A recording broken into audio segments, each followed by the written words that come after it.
Hello and welcome to some more Star Citizen. Alpha 3.5.1 is now out to live for everyone, as is the Origin Celebration event that's just gone live, and a load of ships are available to try for free. In fact, the whole of the flyable Origin range.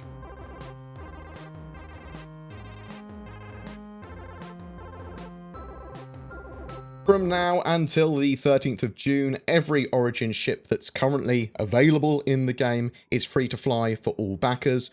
From a ship spawn terminal, you'll have access to the 85X, the reworked 300 series, so the 300i, the 315p, the 325A and the 350R, the tiny but ultra-high performance M50, and the luxury 600i. Through the website and the Origin Celebration page or pledge store, you'll now have the ability to customize any of the 300 series of ships, which are now entirely reworked for 3.5.1.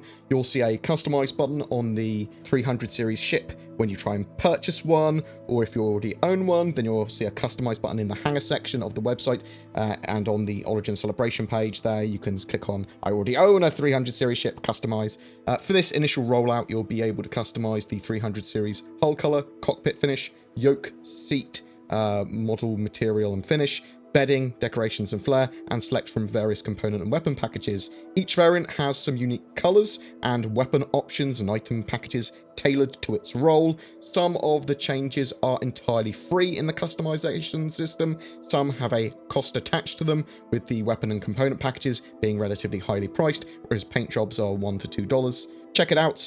You can still test the system without purchasing. You can literally just go through the whole process and then cancel it or whatever. And you can even buy with store credit and even melt your package and rebuy the same at a different stage. They're sort of like allowing you at the moment to freely do that. Eventually, this functionality will be fully available in-game along with aftermarket customization, all with in-game credits.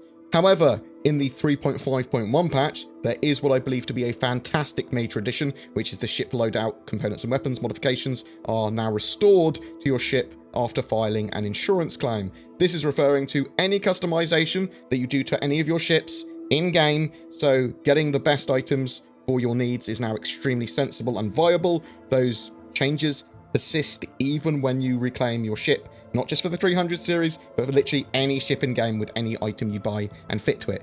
Please remember that major patches will still reset Alpha UEC and Alpha UEC purchases, including these in-game items and including these changes. Let's go through the rest of the 3.5.1 updates in brief. They've updated the menu button background video. There's been an audio ambience pass for Echo 11. They've updated the glass reflectiveness around Area 18, expanded the available locations where unrefined ultratoxin can be sold and purchased, added several new ship items from the customizer, so power plants, coolers, shields, to shops around the verse. They've added new buildings, lights, decals, and updated levels of detail at Area 18. It looks pretty cool. There's donut buildings, there's cool new brands.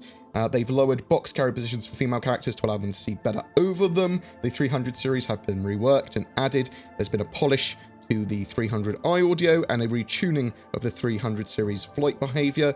The 350R, I want to talk about this very specifically briefly. They've reduced the weight of it and increased its sort of like its top speed and that sort of stuff. So they've made its hull and therefore effectively its health lower, but made it better for racing effectively, so that it is more differentiated between the rest of the 300 series rather than just being objectively better. It had a good side and a downside now. Bug fixes. They've restricted area audio alarms, so they should no longer keep on constantly playing.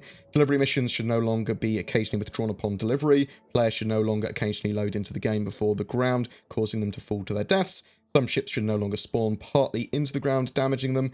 Areas around Area 18 now have consistent gravity. Seize and destroy narcotics missions should no longer occasionally fail when destroying the drugs.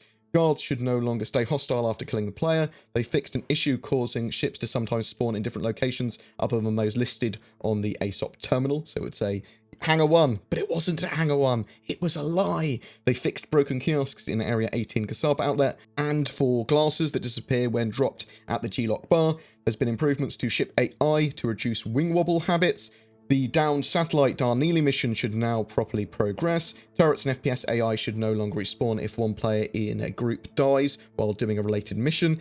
They fixed an issue on the underground facilities in Lyria, which was missing ground collision. Players should no longer be able to eject from the Hawk in Astro Armada. Switching genders in the character customization no longer occasionally cause a skin tone mismatch. Arena Commander and Star Marine rentals should now process correctly. They've added missing impact effects for the Coda pistol.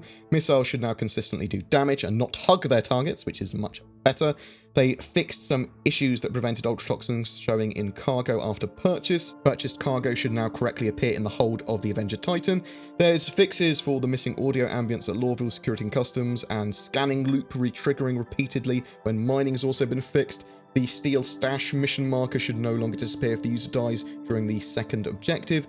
There should no longer be missing shadows for some graphical settings, causing a film grain effect, which is great. Getting rid of that film grain effect is fantastic. And Ruto's maintenance mission should now correctly update. Players should no longer get near restricted area UI warnings when not near a restricted area. Delivery lockers at Riker Memorial Spaceport should now consistently spawn boxes. Players should no longer be able to bypass the transit system collision and get out of the area there and run around the train and city sort of area. Black box recovery missions should no longer be withdrawn as the player is flying away with the box. Vehicles should no longer bounce and clip through ship lifts. Hits should now properly register, and pips should be relatively accurate. The 300i should no longer experience improved acceleration at certain damage states. Players should no longer dip between the transit platform and the train at Lorville, occasionally causing injury or fall through.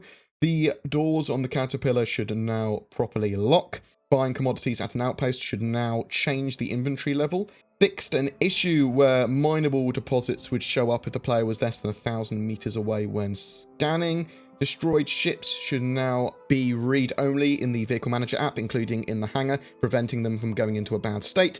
Passengers on other ships should now have their spawn vehicles saved upon arrival at a new station. They fixed 3 server crashes and 3 client crashes as well. Servers are pretty damn stable, in my opinion anyway. The known issues are the same as the 3.5.1 DPTU patch. NPC assist beacons no longer function correctly if the server has been up for a while. Bed logouts don't work on planetary services and may be inconsistent elsewhere. AI and player ships can sometimes appear to jitter or vibrate. This isn't always the case, and it appears to be potentially down to server degradation and overload, but it does sometimes happen, and it is pretty trash when it does happen, because it does affect combat and it doesn't look great. The patch has a huge amount of improvements from the 3.5 branch that we've previously had. It's great, and there are still major problems and ship jitter and a load of edge cases and minor problems with the systems as well, so please take that into consideration. It's pretty good, but there are still problems. It is an alpha. The monthly report has suggested that they may be very close to deploying server-side object container streaming, and I think this could potentially even be something that they bring in with 3.6 if it's ready. We know there's going to be other optimizations for servers there.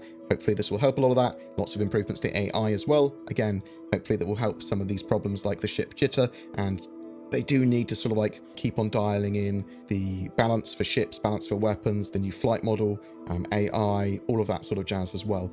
If you have any questions or want to share your thoughts about 3.5.1 Live, the Origin celebration, the new customization system, please leave your comments down below and I will try and read them and I'll try and respond. I'll leave all the links down below for the 300 series customization, the Origin celebration event, and the new patch. Every month we have a ship giveaway. For June, we have an Origin 890 Jump, the massive luxury ship that should also be flyable with Alpha 3.6 at the end of the month. That is a huge sort of like capital luxury ship. It's been donated by Odyssey Interstellar, a friendly industrial expansionist organization in Star Citizen that focus on mining, trading, industry, exploration, research, and infrastructure. In short, commerce is their goal. They run regular weekly events in-game now. Please check them out if you are looking for an org to join. Links down below. There are a couple of services I shield for as well that you might find useful. If you're looking for a VPN, then check out NordVPN. I use it for security, privacy, privacy and more. It has massive advantages over free VPNs, and if you use the code BoredGamer, you get 75% off your subscription. Boom! Also, there is Shadow Cloud Gaming. This is an alternative to having your own or upgrading your gaming rig on PC. It leverages the power of the internet and your own Shadow server that emulates a high-spec Windows 10 PC, so you can play up to 144Hz 4K anywhere with an old PC, laptop, smartphone, or even tablet. Freedom to play anywhere. The internet is good enough anyway, and it works really well with Star Citizen and all the games that I play, and is constantly updated and even improved with new hardware. Again, use the code BoredGamer for discount. Links below to all of that jazz. Thank you to all that support the channel through Patreon, the YouTube join button, donations, subscribe star, as well as anyone that just generally subscribes, likes, comments, and shares my content. Dings that bell, ding ding. If you feel so inclined, you can find links to all of that down below. A special thank you though to my VIP producers this month: Dalamars, Catastrus, Raz, Gear Khan, General Ventador, Robert Johnson, and Andy Green, who have given well beyond the norm in support for the channel. I know a load of other people have, but I can't name them all. Thanks for watching, and I'll see you in the verse.